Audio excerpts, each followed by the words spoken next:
በስመ አብ ወወልድ ወመንፈስ ቅዱስ አሃዱ አምላክ። ዝኸበርኩም ህዝበ እግዚአብሔር ነዚ ቅድስት ቤተ ክርስቲያን ትህቦ አገልግሎት ብኣንቃዕድዎን ብጥባትን ግዚኹምን ስራሕኩምን ኣወሃሂድኩም ትከታተልዎ ዘለኹም እቲ ክሳብ ሰዓት ብድሓነ ሰላም ዓቂቡ ኣበሳናን በደልናን ዕሽነትናን ከይጸብጸበ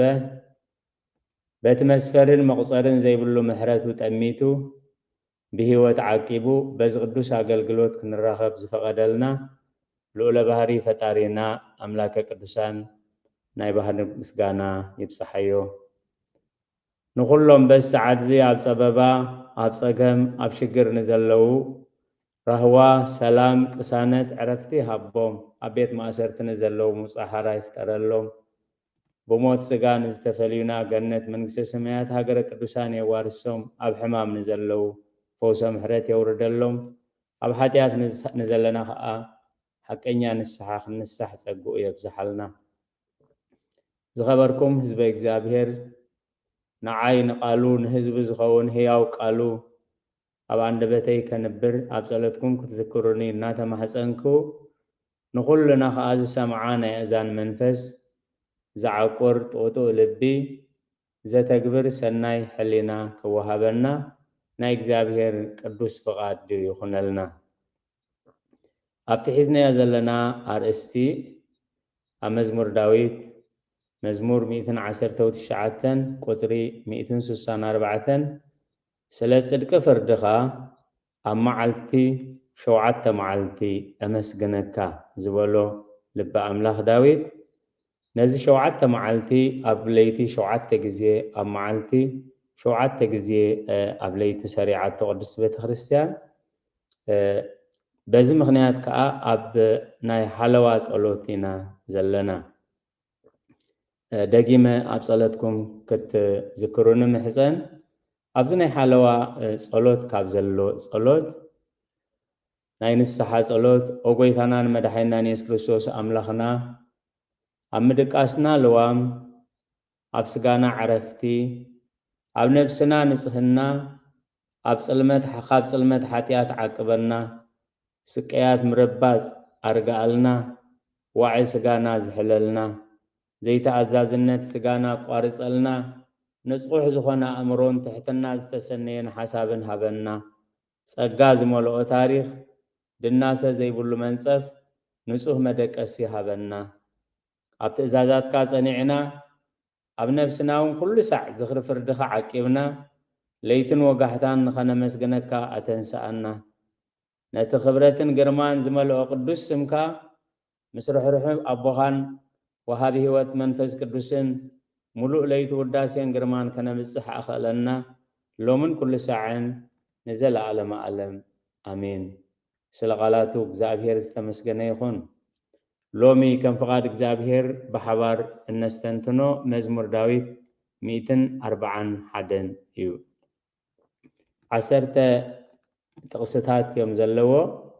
ኣብ መዝሙር ዳዊት ኣብዚ መበገሲና 141 ኣብ ዝጠቕሰሉ ግዜ ቁፅሪ ጥራይ እንዳጠቐስኩ ኸይድ ማለት እዩ። ስለዚ ቁፅሪ ጥራይ እምበር ምዕራፍ ወይ መፅሓፍ ከይጠቐስኩ እንተሓሊፈ ኣብ መዝሙር ዳዊት ምዕራፍ 1 ማለት እዩ። ኣብዚ መዝሙር እዚ ልበ ኣምላኽ ዳዊት ጎይታየ ኣባኻ እውለኹ ቀልጢፍካ ምፀኒ ክፅዋዓካ ከለኹ ንድምፀይ ፅን በሎ እዩ። ሰለስተ ሓሳባት ኣቕሪብሎ ብዝሓንቲ ጥቕሲ ቅድስት ቤተ ክርስቲያን ነዚ መዝሙር እዚ ኣብ ጸሎተ ሰርክ እግዚኦ ፀራይ ኮሃብየከ ስምዓኒ ተወከፈኒ ጸሎትየ ከመ ዕጣን በቅድሜከ እንዳበለት ኩሉ ግዜ ኣብ ናይ ምሸት ጸሎት እውን ኣብ ጸሎተ ሰርክ ከዓ ተሰሪዑሎ ጎይታየ ናባኻ እውለኹ ቀልጢፍካ ምፀኒ ክፅዋዓካ ከለኹ ንድምፀይ ፅን በሎ ጎይታየ ናባኻ ኣእዊ ኣለኹ ኩሉ ይጽሊ ኩሉ ይልምን ኩሉ ይጠርዕ ኩሉ ይእዊ ናብ መን ንጠርዕ ከም ዘለና ናብ መን ነእዊ ከም ዘለና ክንፈልጥ ግን ብጣዕሚ ኣገዳሲ እዩ ስለዚ ከዓ ልበ ኣምላኽ ዳዊት ጎይታዬ ናባኻ ኣእዊ ኣለኹ ምክንያቱም ቃል ኣምላኽ ክትፅውዕኒ ኢኹም ኣይክሰምዓኩም እየ ክደልዩኒ ኢኹም ኣይክትረኽቡንን ኢኹም እናበለ ናብኡ ምፅዋዕ ማለት ናብኡ ምእዋይ ማለት እንታይ ምዃኑ ብንጹር ኣብ ቃሉ ምሂሩና እዩ ስለዚ ጎይታዬ ናባኻ ኣእዊ ኣለኹ ኣብ ትንቢት ኤርምያስ ምዕራፍ 4 ቁፅሪ 1 እንታይ እዩ ዝብል ኣታ እስራኤል እንተ ተመለስካ ናባይ ደኣ ተመለስ ነቲ ጽያፍካ ካብ ቅድሜኻ እንተረሓቕካዮ ቀባሕባሕ ኣይክትብልን ኢኻ እዩ ስለዚ ክትምለስ ከለኻ ነቲ ኻባይ ዝፈልየካ ኣበሳ ወይ ጽያፍ እንታይ ግበር ንዑ ኣርሕቆ ንዑ ኣርዒሕካ ናባይ ምጽእ እሞ ኣነ ኸዓ ክሰምዓካ እየ ጎይታዬ ኣባኻ ኣእዊ ኣሎ ደጊሙ ኣብዛ ጥቕሲ እዚኣ ቀልጢፍካ ምጸኒ ኣምላኽ ኣይቅልጥፍ ኣይድንጉ ከምቲ ቃል ኣምላኽ ዝነግረና ኣምላኽ ኣይቅልጥፍ ኣይድንጉ ስለምንታይ ልበ ኣምላኽ ቀልጢፍካ ምጸኒ ዝብል ዘሎ ስለ ቃላቱ እግዚአብሔር ዝተመስገነ ይኹን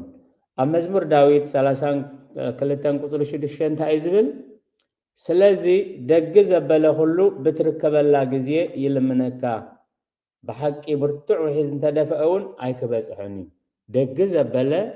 ብትርከበላ ግዜ ናባኻ ይልምኒ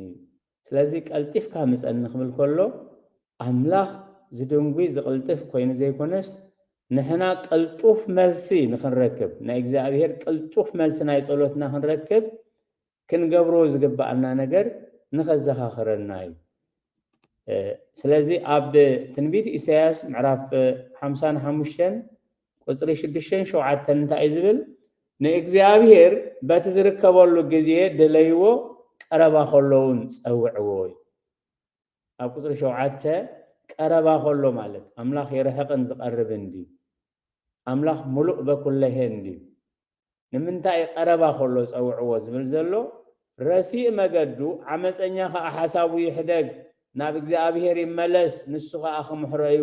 ኣዝዩ ቅረ ይብል እሞ ናብ ኣምላኽና ይመለስ ረሲእ መገዱ ዓመፀኛ ከዓ ሓሳቡ ይሕደግ መልሲ ናይ ጸሎትና ክቕልጥፍን ክድንጉን እምበኣር ኣብዚ እዩ ዝምርኮስ ረሲእነት ከይሓደግና ዓመፃ ከይሓደግና ሻራ ከይሓደግና እንተለመናዮ እውን ኣይምልስን ስለዚ ከይተመለሰ ይተርፍ ወይ ነዊሕ ግዜ ይወስድ ክሳብ ንዕረ ስለዚ ከዓ እዩ ልበ ኣምላኽ ዳዊት ቀልጢፍካ ምጸኒ ዝብል ከመይ ገርና ንጉዳይና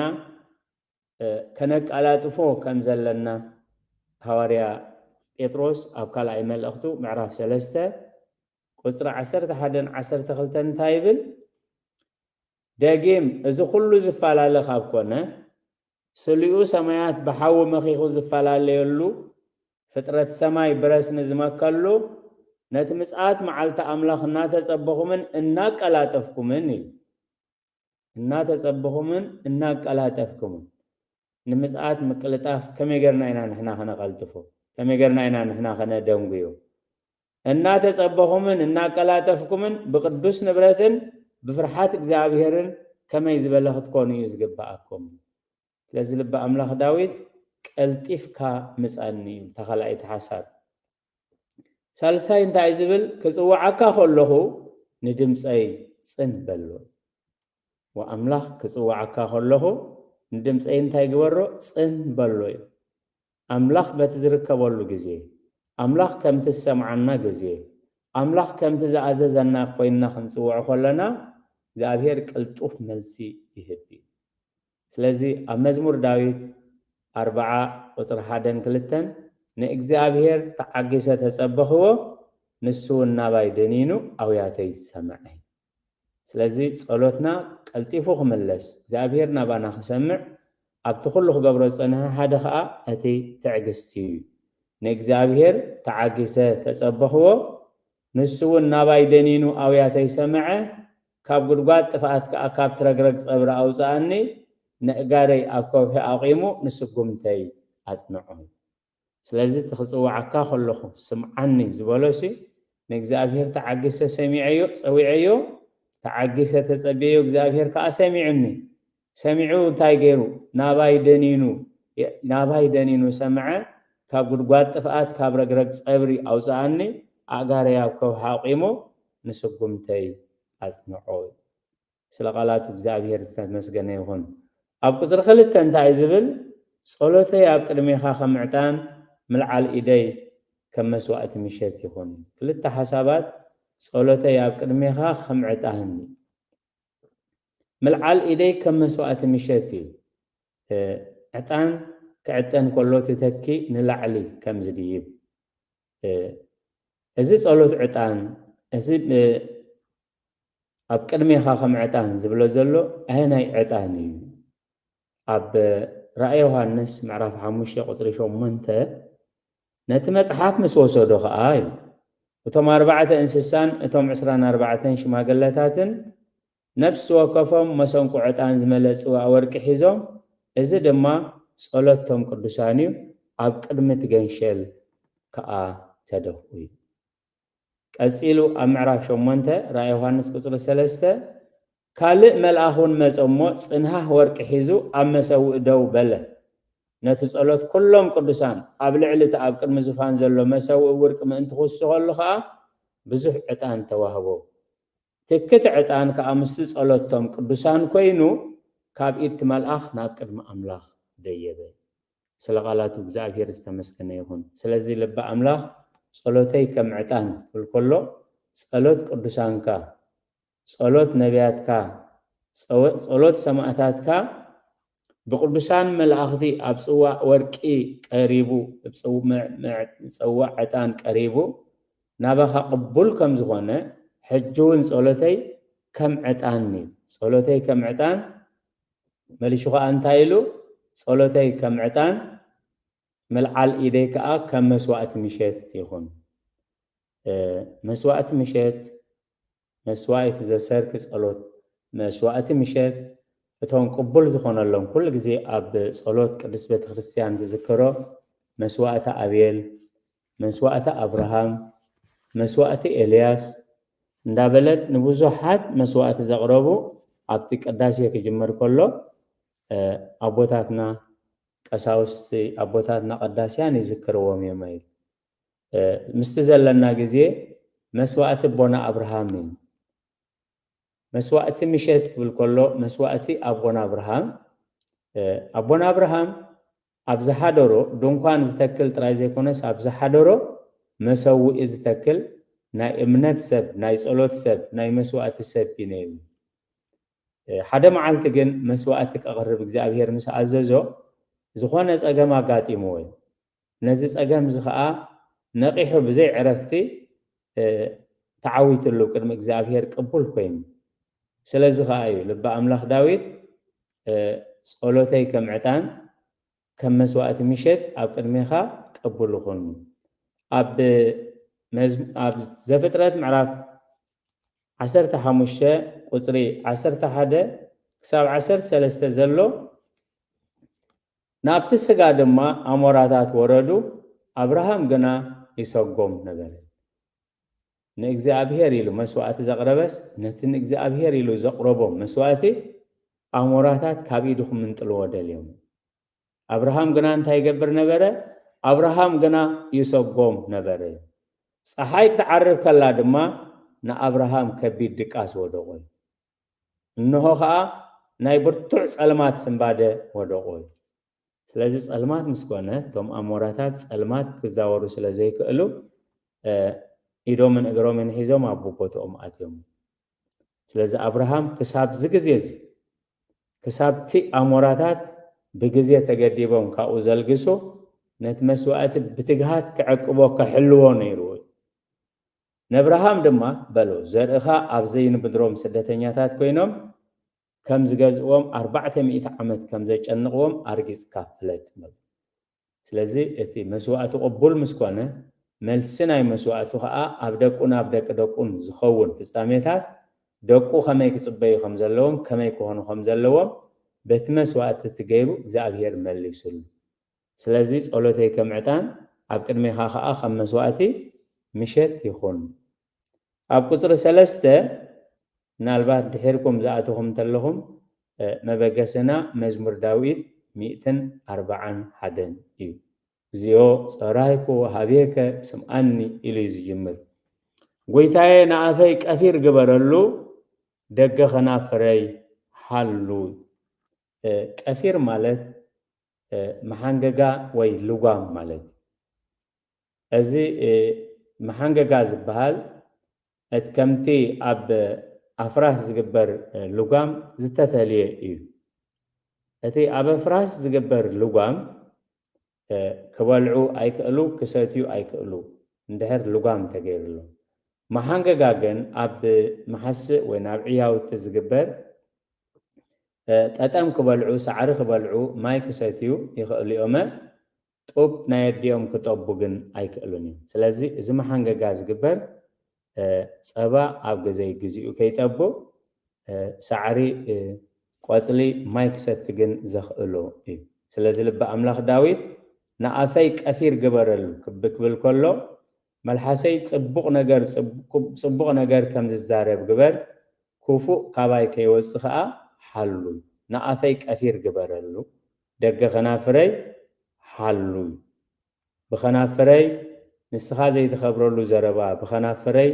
ንስኻ ዘይትኸብረሉ ቃል ከየውፅእ ሰባት ከየሕዝን ነፍሰይ ከይጎድእ ካብ በረኸትካ ከየወፅእ ምእንቲ ጎይታዬ ንኣፈይ ቀፊር ግበረሉ ደገ ኸናፍረይ ሓሉ ኣብ ኤፌሶን ምዕራፍ 4 ቁፅሪ 29 እንታይ ዝብለና እቲ ንሰማዕቱ ንበረኸት ዝኸውን ንምህፅናፅ እውን ዘድሊ ሰናይ ዘረባ ዳኣ ተዛረቡ እምበር ዘይጠቅም ዘረባስ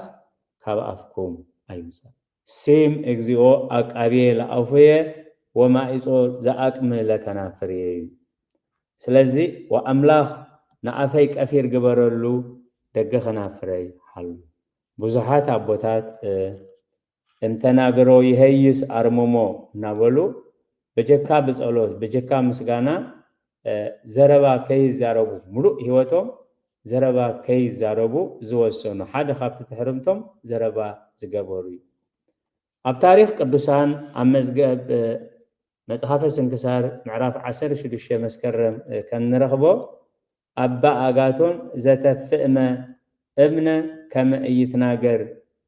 ህሱመ ይብል ኣባ ኣጋቶን ኩሉ ግዜ ሰባት ከይዛረቡ ሰባት ከይምልስ ምእንቲ በጀካ ንጸሎት በጀካ ንምስጋና ኩሉ ግዜ ኣብ ኣፎም እብኒ ኣቐሚጦም ፀፀር ኣቐሚጦም ይነብሩ ከም ዝነበሩ እቲ ቅዱስ ታሪክ እዚ ኩሉ እንታይ እዩ እግዚአብሔር ዘይከብረሉ ዘረባ ከይዛረቡ ሰባት ዝጎድኡ ዘረባ ከይዛረቡ ንነፍሶም ዝጎድእ ዘረባ እውን ከይዛረቡ ምክንያቱ ሞት ወህይወት ውስተ እደ ልሳን ሞትን ህይወትን ኣብ ኢድ ልሳን ስለዚ ከዓ ሐዋርያ ያዕቆብ ብዛዕባ ልሳንና ኣጸቢቕና ክንርዳእ ንምንታይ ክንጥቀመሉ ከም ዘለና ስለዚ ልቢ ኣምላኽ ዳዊት ንዕኡ እናስተንተነ እዩ ብዛዕባ ንኣፈይ ቀፊር ግበረሉ ምስ በለ እንታይ ኢሉ ደገ ኸናፍረይ ሓሉ ኣብ መዝሙር ዳዊት 119:35 ክሳብ 38 እንታይ ዝብል ብኡኡ ባሂልኒ እሞ ብመገዲ ትእዛዛትካ ኣመላለሰኒ ብመገዲ ትእዛዛትካ ኣመላለሰኒ ምክንያቱ ቃል ኣምላኽ እንታይ ኢሉ ብቃልካ ትጸድቕ ብቃልካ ከዓ ትኹነን ኢሉ ብኡኡ ባሂልኒ እሞ ብመገዲ ትእዛዛትካ ኣመላለሰኒ መጀመርያ بقال أملاخ به كبلنا قال أملاخ كنا نبر كلنا حق أملاخ كنا نستنتن كلنا أب حق أملاخ كنا نبر كلنا قال أملاخ كنسمع كلنا قال أملاخ كنا مهار كلنا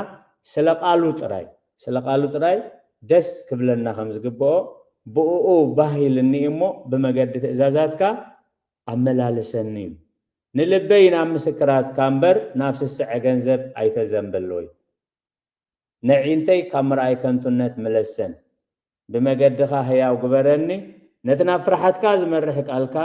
أباريها أصنعيون بؤو باهي للنيمو بمجد إزازاتك أملالسني نلبينا مسكرات كامبر نفس الساعة جنزب أيتزنبلوي ልበ ኣምላኽ ዳዊት ብስስዐ ገንዘብ ዝተወቕሰሉ ምኽንያት የብሉ ኣስዒቡ ካብ ዘምጾ ግን ነዒንተይ ካብ ምርኣይ ከንቱነት መለሰን ብመገድኻ እውን ሕያው ግበረኒ ብዙሕ ግዜ ብምርኣዩ ናብ ብዙሕ ሽግር ከም ዝኣተወ እዚ ንሰይቲ ኦርዮ ምጥማቱን ንሰይቲ ኦርዮን ምድፋሩን ጥራይ ዘይኮነ ሰራዊቱ ምስ በዛሓሉ ኣፍራሱ ምስ በዛሓሉ ሰላም ምስ ኮነሉን ናብ ቁልጽሙን ናብ ሰራዊቱን ናብ ሰረገላታቱን ጠሚቱ ከመይ ዝገይሩ ንኣምላኽ ከም ዘጉሃዮ ከመይ ገይሩ ንህዝቢ ኣምላኽ ከም ዝጎድኦ እናዘከረ እዩ ስለዚ ነዒንተይ ካብ ምርኣይ ከንቱነት መለሰን ብመገድኻ ሕያው ግበረኒ ነቲ ናብ ፍርሓትካ ዝመርሕ ቃልካ ኣብ ባርያኻ ኣጽንዓዮ ንኣፈይ ቀፊር ግበረሉ ደገ ኸናፍረ ይሓሉ ሕጂ ንምንታይ ኢኹም ኢሉ ዝጽሊ ዘሎ እዚ እንደዘይኮይኑ እንድሕር ንኣፉ ቀፊር ዘይገይሩሉ ደገ ኸናፍሩ እንደዘይሓልዩ እንታይ እዩ ዝስዕብ ትሳዕብየን ኣብ ቁፅሪ 4 ምስ ገበርቲ እከይ ረሲእነት ከይገብርሲ ንልበይ ናብ ክፍኣት ኣይተዘንብሎ ኣነ እውን ካብቲ ጥዑም ብልዖም ኣይብላዕ ኣነ እውን ካብቲ ጥዑም ብልዖም ኣይብላዕ እንታይ እቲ ጥዑም ዝመስል እግዚኣብሔር ዘይከብረሉ እቲ ጥዑም ዝመስል ናብ ዘይተደልየ መፈንጠራ ከምቲ ሃዳናይ ከምቲ ገፋፋይ ዝብላዕ ቀሪቡ ኣብ መፈንጠራ ዝብላዕ ቀሪቡ ዓሳ ዝገፍፍ ወይ ካልእ እንስሳ ዝገፍፍ ኣነ እውን ካብቲ ጥዑም ብልዖም ኣይብላዕ ምስ ገበርቲ እከይ ረሲእነት ከይገብር ምስ ገበርቲ እከይ ኣብ ሕጊ ሙሴ ኣብ ዘጸአት 23 ወረሓሶት ኣይትንዛሕ ምስቶም ብዙሓት ኮንካ ኣሻራ ኣይትግበር ስለዚ ምስ ገበርቲ እከይ ረሲእነት ከይገብርሲ ንልበይ ናብ ክፍኣት ኣይተዘንብሉ እግዚኣብሔር መሰረት ሓቂ ክኸውን ከሎ ዓለምና ግን መሰረት ሓቂ ብዝሒ ኢላ ቆፂራቶ ክንደይ ሰባት ኣጣቂዖሙልካ ክንደይ ሰባት ደጊፎሙልካ ክንደይ ሰባት ተቃዊሞሙካ እዩ ኣብ ቅድሚ እግዚኣብሔር ግን ሓቂ ብብዝሒ ብቓል ኣምላኽ ብሂወት እምበር ሓቂ ብብዝሒ ኣይትምዘንን እያ ስለዚ ምስ ገበርቲ እከይ ረሲእነት ከይገብርሲ ንልበይ ናብ ክፍኣት ኣይተዘንብሎ ኣነ እውን ካብቲ ጥዑም ብልዖም ኣይብላዕ ጥዑም ብልዒ እንታይ ዝገብር ካብቲ ትደልዮ ነገር ካብቲ ክትኮኖ ዝግባእካ ፈልዩ ናብ ዘይትደልዮ ነገር እዩ ዝወስደካ ምናልባት ጥዑም ብልዒ ስስዐ ገንዘብ ኣብ በዓል ይሁዳ ከምኣቶም ዝመሰሉ ኣብ ብዙሓት ይርአዩ ኣብቶም ምሩእያት ከይተረፈውን ዘይጠቅም ነገር እዩ ናብ ዓብይ ጉድኣት ዝወስደካ ዘይጠቅም ነገር ንሕና ዘይነስተባህለሉ እንታይ እሞለዎ ንብሎ እንታይ ግን ገብረና ናብ ከቢድ ጥፍኣት የእትወና ኣነ እውን ካብቲ ጥዑም ብልዖም ኣይብላዕ ምስ ገበርቲ እከይ ረሲእነት ከይገብርሲ ንልበይ ናብ ክፍኣት ኣይተዘንብሎ ኣነ እውን ካብቲ ጥዑም ብልዖም ኣይብላዕ ካብቲ ንጴጥሮስ ናብ ከቢድ ውድቀት ዘእትዎ ንእሽተይ ነገር ኣብ ወንጌል ማርቆስ ምዕራፍ 14 ቁፅሪ 54 እንታይ ዝብል ጴጥሮስ ድማ ርሕቕ ኢሉ ክሳዕ ውሻጠ ገዛ ሊቀ ካህናት ሰዓቦ ኣብኡ ምስቶም ገላኡ ተቐሚጡ ከዓ ሓዊ ይስሕን ነበረ ስለ ቃላቱ እግዚአብሔር ዝተመስገነ ይኹን ህዝቢ እግዚአብሔር ሓዊ እንተሰሓና እሞ እንታይ ኣለዎ ከምቲ ግብሮም ኣይትግበር እምበር ምስቶም ንእግዚአብሔር ዘይፈልጡ ምስቶም ኣብ ሕማቕ ዘለዉ ምስኦም ተተራኸብካ እንታይ ኣለዎ ዝብል ብዙሕ ግዜ በእምሮና ይመጽእ ስለዚ ምስቶም ገላው ተቐሚጡ ሓዊ ይስሕን ነበረ ጎይታ ኣብ ዝግረፈሉ ጎይታ ኣብ ዝሳቀየሉ ዘሎ ግዜ ምስቶም ንጎይታ ዘሳቀዩ ምስቶም ንጎይታ ዝገርፉ ንምስቶም ንጎይታ እንኩሪት ኣሲሮም ዘላግጹ ዘለው ምስኦም ብኸመይ መገዲ ሓዊ ክስሕን ይኽእል እግዚአብሔር ዘስተውዕሎ እምሮ ይሃበና ስለዚ ሎሚ ሕብረትና ሎሚ ሓሳብና ከመይ ኣሎ ንምርኣይ እምበር ብዛዕባ ቅዱስ ጴጥሮስ ሐዋርያ ጳውሎስ ኣይኮነን እታ ንእሽተይ ሓዊ ምስሓን ሐዋርያ ጴጥሮስ ከምኡ ገይሩ ዘይጠመታ ናብ ውድቀት ተብፅሖ ኢሉ ዘይጠመታ ጌጋ ምዃና እውን ዘይፈለጣ ጥራይ ቁሪ ስለ ዝነበረ ክስሕኑ ርኢዩ ምስኣቶም ሕውስ ኢሉ ስለዚ ኣበይ ኣለዎ ሐዋርያት ኣሕዋት ኣበይ ነይሩ ምስዞም ገፋዕቲ ሓዊ ክስሕን ዝደልየሉ ምክንያት እንታይ ክኸውን ይኽእል ስለዚ ናብ ነብስና ጠሚትና እግዚአብሔር ምስ ዘይከብረሎም ሰባት أنصار قال أملاخ أنصار قال حق نزلوا سبات نتقم خنبل نشارة خنبل وي والحنت أبس هذي بقول خوينو تسمعنا أسي مس توم عمستي حوس حنا له جزء يهولو ده يخون لنفسنا نرأيك زابير رداءنا أبقى حمش ينتايلو صادق يوقعني لو هاتيلو إذا لفن زيت رئيسيو رئيسي ياي إبيو صلوتي جناب إكيوم صادق يوقعني لو هاتيلو إتنا أملاخ زفرح سب ني أملاخ سب كما خرجكا قصص أكا كجن حكا خلو بقى الأملاخ سلزجن حكا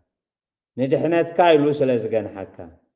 عند زي نجيركا نسو كيف الرد يلوخا سلزجن حكا صادق يوقعني لو هاتين صادق يوقعني لو هاتين يزلفن زي رئسي ورئسي يبيو صلوتي جنا دقيقة يومي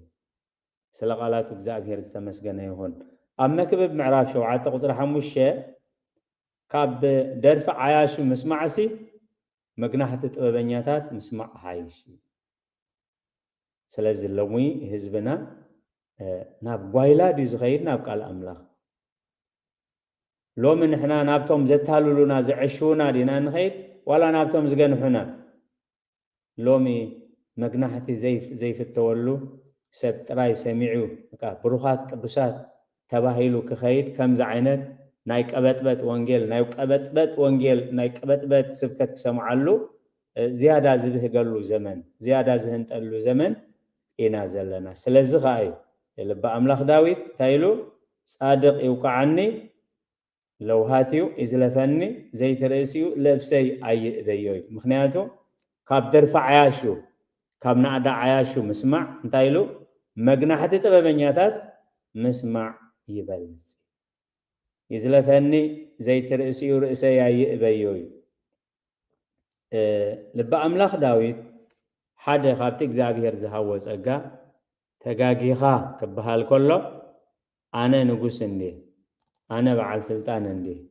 مني نعي كم تبلني سلامنتاي كم تبلني له أي فلتن أبز تقاقيو جزي مجم مريخ قاقي كله سبات مسيوم قدم مبالهم حلينو يوقصو 5 نبر حلينو يفتش كم زنبر زفر كدان سأول بمقنطابو تراي نداويت لبو وقوع يزوي مالك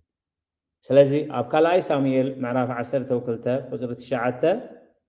سلامنتا إخا اتخاب إغزابير كفو كوينو زترأيه ختقبرسي قالو زنعاقا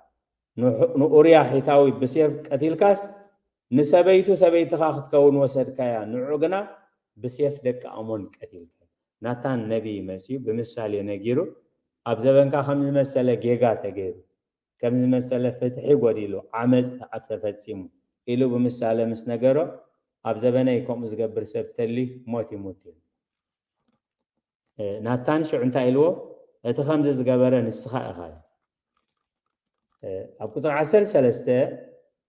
كلاي ساميل معرف 10 تخلطة قطر 10 سلسته شعو داويت ناتان نأجزي أبيهر بدل كوبلوي زخوانا قال نخني تايمسه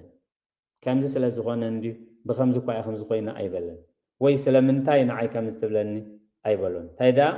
شعو داويت ناتان نأجزي أبيهر بدل كوبلو ناتان دما أجزي أبيهر كأبدل كاره يقول كايو أي كتموتني خابر كبرنا نزخر اسمه يكون سلازي صادق يوقعني زي ترأسي نفسي أي إبيوي صلوتي جنا بإك يومي صلوتي جنا بإك يومي እግዚአብሔር ዝተመስገነ ይሁን አበሰሎም ወዱ መፈንቀለ መንግስት ገይርሉ ለይትን መዓልትን ከብአባይ ካሃድነ ሆሎ ብዙሕ ግዜ ከም ወላዲ ከም ናይ አምላኽ ሰብ ከይተነስሐ ከይጠፍእ ምእንቲ ነቲ መንእሰይ እንተረኸብኩሞ ተጠንቀቕሉ እንዳበሎ ብዙሕ ግዜ ሓደራ ይብሎም ነቶም ሰራዊት ዝመርሑ ዝነበሩ ነቲ መንእሰይ እንተረኸብኩሞ ተጠንቀቕሉ ከይትጎድዎ ከይትቀትልዎ አሲርኩም አምጽለይ አቤሴሎም ግን ነብኡ መፈንቅለ መንግስት ገይሩስ አብኡ ሓንሳብና ሓዋሩን ከይምለስ ረኺቡ ቀትሎ አብዝሃድነሉ ዝነበረ ግዜ ጸሎተይ ግና ብእከዮም ጸሎተይ እንግዳ ብእከዮም ማለት እቶም ክፍኣት ዝገብሩ ከይተነስሑ ከይሞቱ ታሪኾም ከይተጸበቑ ከይሞቱ ካብ እከዮም ኣምላኽ ከናግፎም ጸሎተይ ግና ብእከዮም እዩ። ኣብ ካልኣይ ሳሙኤል ምዕራፍ 18 ቁጽሪ 5 እንታይ ዝብል እቲ ንጉስ ከዓ ንኢዮአብን ንአብሻይን ንኢታይን ምስቲ ጎበዝ ምስ አቤሴሎም ስለይልኩም ብቀስታ ግበርዎ ስለይልኩም ብቀስታ ግበርዎ ኢሉ ኣዘዞም። እቲ ንጉስ ንኩሎም ሓላቁ ብናይ አቤሴሎም ነገር ክእዝዞም ከሎ ብዘሎ እቲ ህዝቢ ይሰምዑ ነበሩ። እዚኦም ደቂ ሓፍቲኦም ሰለስቲኦም መራሕቲ ሰራዊት እዮም። ኢዮአብ አብሻይ ኢታይ እንታይ ይብሎም ነይሩ? ነቲ ጎበዝ ነቲ መንእሰይ ንአቤሴሎም እንተረኸብኩሞ ብቀስታ ግበርዎ። ስለዚ እንታይ ኢሉ ጸሎተይ ግና ብእከዮም አቤሴሎም ንዳዊት መፈንቅለ መንግስቲ ገይሩ ክቀትሎ ኣብ ዝደልየሉ ግዜ ለይትን መዓልትን ብልቡን ብውሽጡን ብደገኦን ብዛዕባ አቤሴሎም ወዱ ነይሩ። ከምዚ ዝመሰለ ትእዛዝ ከዓ ሂብዎም። ኣብ ቁጽሪ 11 ኢዮአብ አቤሴሎም ርእሱ ከምዝና ሕጂ ዝግበር ርእሱ ዝተቋናነ ዝተተናገገ ስለ ዝነበረ ብኹናት ብገረብ ክሓልፍ ከሎ እቲ ገረብ ብጨጉር ርእሱ ሒዙ ጠልጠላ ቢልዎ ተወጢሕዎ ዝነበረ ፈረስ ሓሊፉ ምስ ከደ ጠልጠል ኢሉ ነይሩ። ኣብ ሰማያዊ ምድሪ ኣብ ሓዲግ ጠልጠል ኢሉ ነይሩ። ሓደ ግልያ ርኢዩ ንኢዮአብ አቤሴሎም ኣብ ከምዚ ጠልጠል ኢሉ ኣሎ ኢሉ ምስ ነገሮ ኢዮአብ ዝምልሰሉ መልስን እቲ ጥበበኛ መንእሰይ ወይ ወተሃደር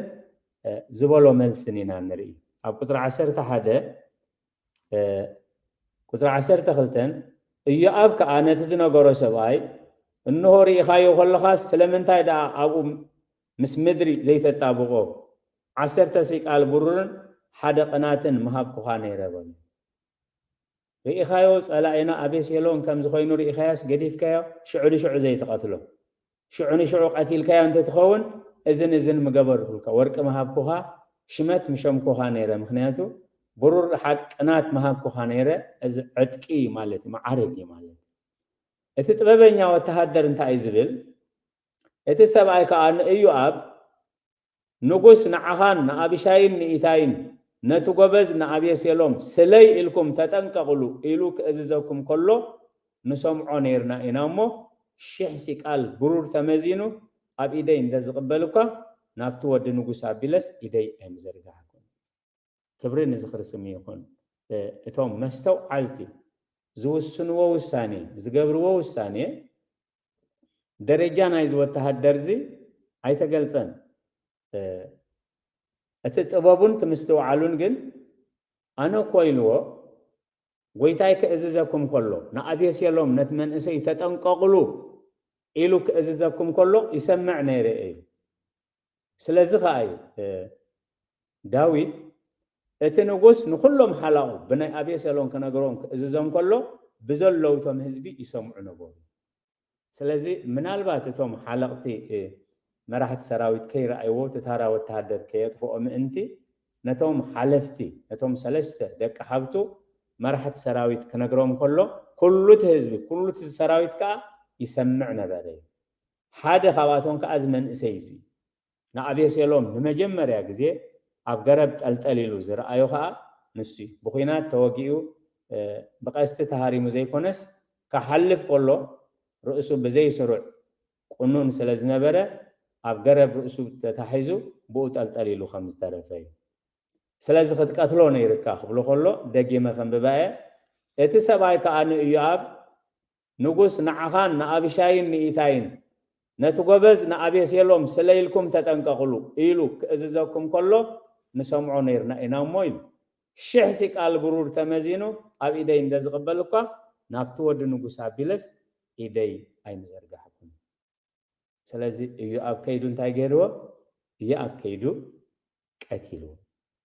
እግዚአብሔር ዘስተውዕሎ እምሮ ይሃበና። ሰሎሞን ግን ዳዊት ግን እንታይ ኢሉ ነቲ መንእሰይ ንአቤሴሎም ተጠንቀቕሉ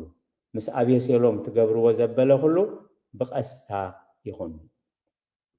أب مثالي معسراف عسران كلتن قصر سلستن تأيزبل أستوعل سب إكير أمو يحبائل عياش شغنا زليلومي أتومو بو يقدو قرهتات جنا هروق يلومي أو يقدو سلازي لبا أملاخ داويد صلوتي جنا بإكيومي صلوتي جنا بإكيومي أب قصر شدشة فردتهم بقدل مسأدفو قالاتي تعمو خانو سمعوا يوم ولدنا انت ايام زبلو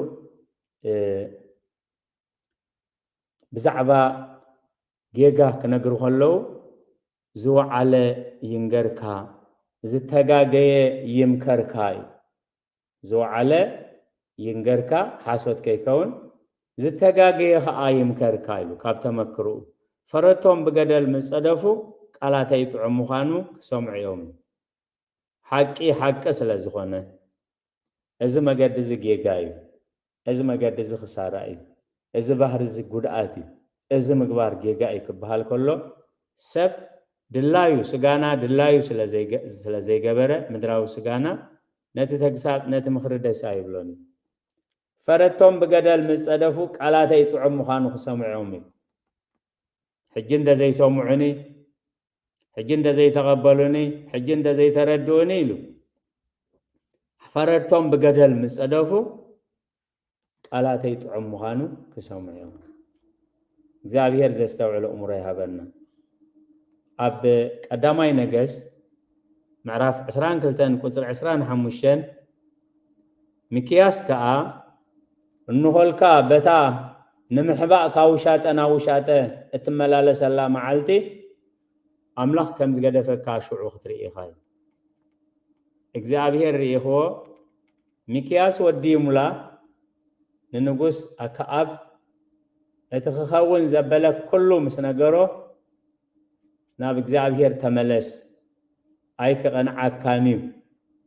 انت خيركا أيك قناع كانيو زابير زي عزيزة كان تغيركا أيك قناع كان إيو أيك تملسن ونيغا إلو مسجنوحو صدقياس ودخنا عنا مسيو قزو صفيعو كما يغيركا أخا زابير كم زي لنتبل زابير بأيو ززارب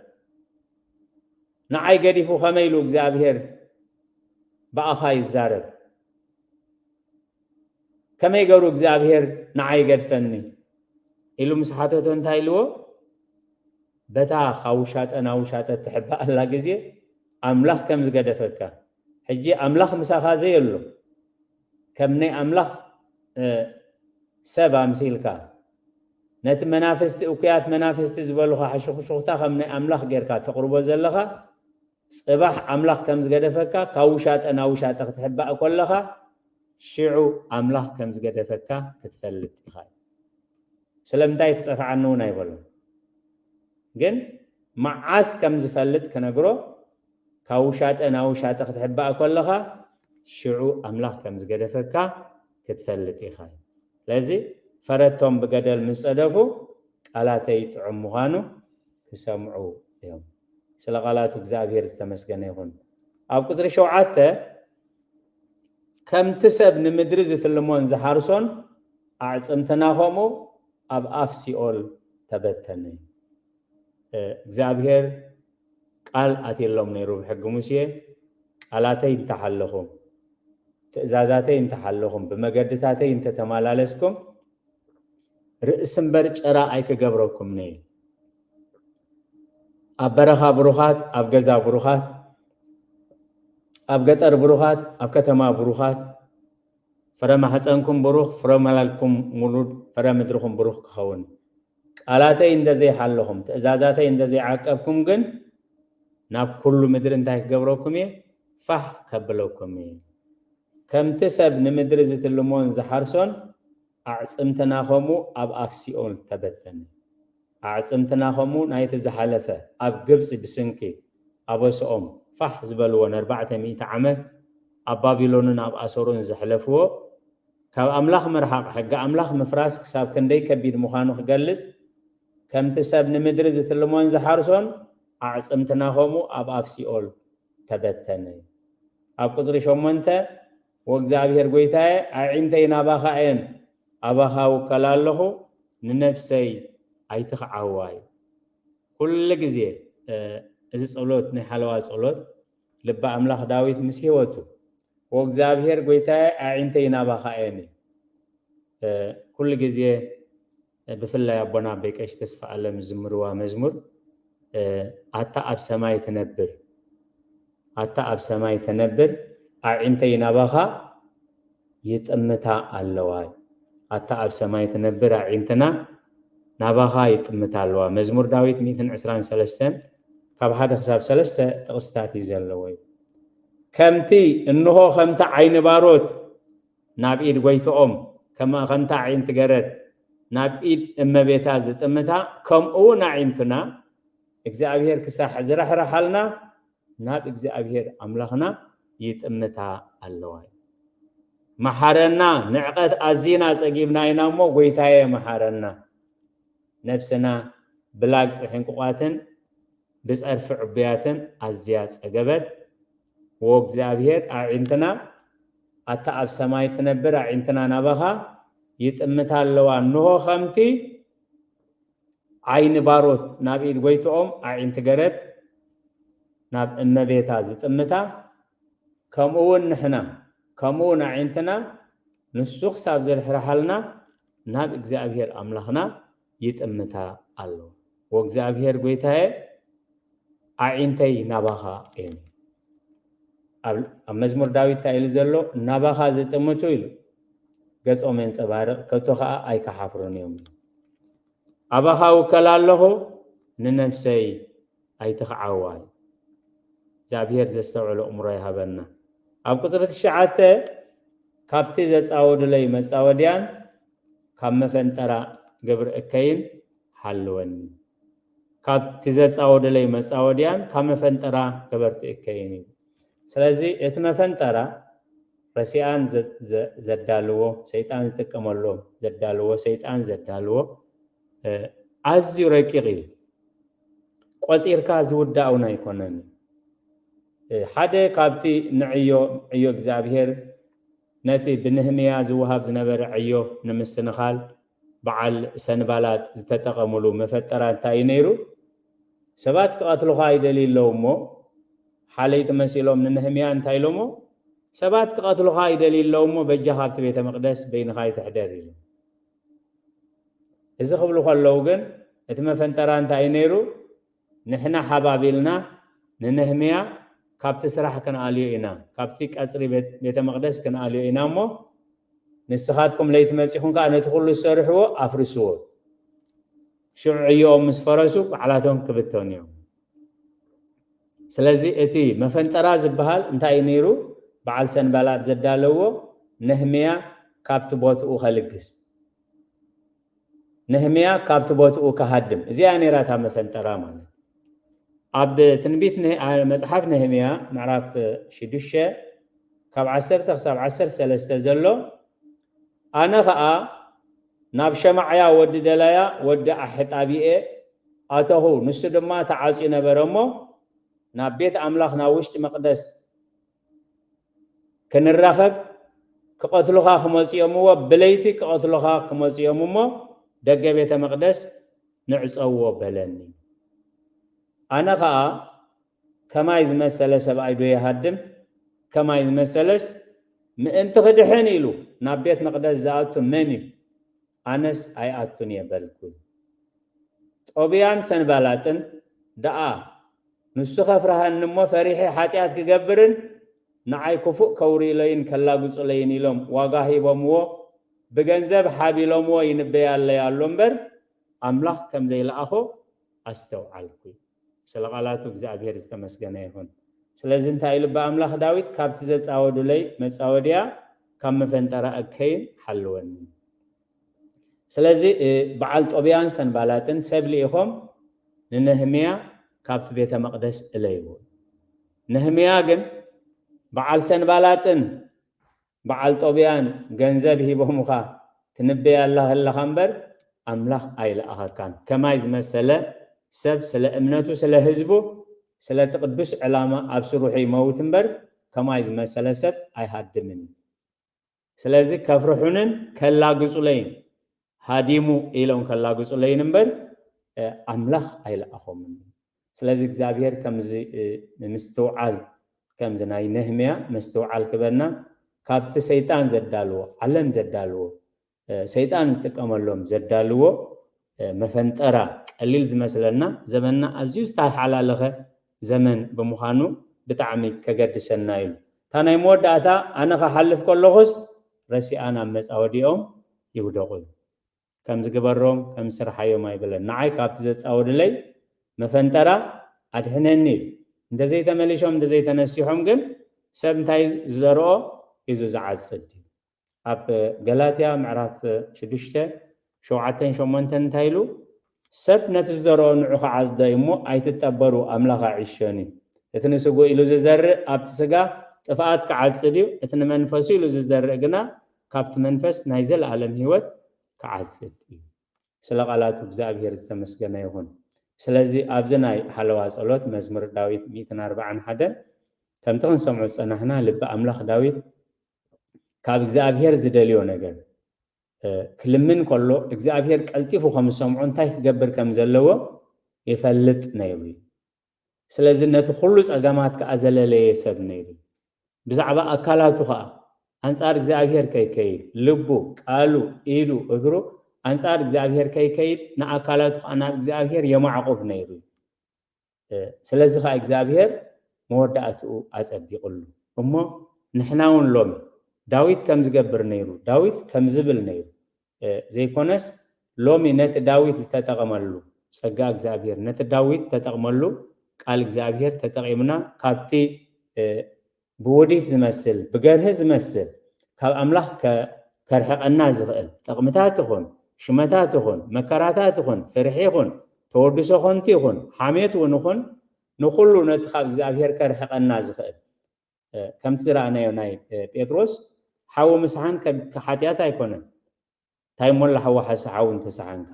ስለዚ ምስ መን ሓዊ ትስሕና ኣለኻ ኣበይ ሓዊ ትስሕና ኣለኻ እቲ ትስሕና ሓዊ እንታይ ሳዕብየን ከምፃልካ እዩ ነዚ ክንፈልጥ ነዚ ከስተውዕል ቃሉ ህያዊ ቃል ኣምላኽ ከ እንታይ ኢለና ገርህታት ከም ተመን ይቕሬታ ገርህታት ከም ርግቢ ጥበበኛታት ከ ከም ተመን ሰባት ከይጎድኡና ሰባት እውን ከይንጎድእ ስለ ኩሉ ክንጥንቀቕ ስለ ኣካላትና ክንጥንቀቕ እግዚአብሔር ከመይ ገይሩ ከም ዝሰምዓና ከመይ ገይሩ ከም ዝረዳእና ጥራይ ምጽላይ ጥራይ ምዝማር ዘይኮነስ ኣምላኽ ኣየናይ ጸሎት እዩ ዝቕበል ኣምላኽ ኣየናይ ሕሊና እዩ ዝቕበል ኢልና ከምቲ ኣምላኽ ዝኾኖ ከምቲ ኣምላኽ ክንኮኖ ዝደልየና ክንከውን መልእኽቲ እግዚአብሔር ንሱ እሞ ሰሚዕና ክንገብር ገርና ክንጸድቕ ናይ እግዚአብሔር ቅዱስ ፈቃድ ይኾነልና ንመልእኽቲ ቅድስት ቤተ ክርስቲያን ጽኒልኩም ብህድኣት ስለ ዝተኸታተልኩሞ ኣብ ትገብርዎ ጸሎት ኩሉ እግዚአብሔር ይስማዕኩም ጸጋ ጎይታና ንመድሓኒና ኢየሱስ ክርስቶስን ፍቅሪ ኣምላኽን ሕብረት መንፈስ ቅዱስን ኣብ ጽርሐ ጽዮን ኣብ ልዕሊ ቅዱሳን ኣቦታትና ሐዋርያት ከም ዝወረደ ሕጂውን ኣብ ልዕለይን ኣብ ልዕሊ ኩልኹም ዕፅፍን ድርብን ኮይኑ ይረድ ስለ ቃላቱ እግዚአብሔር ዝተመስገነ ይሁን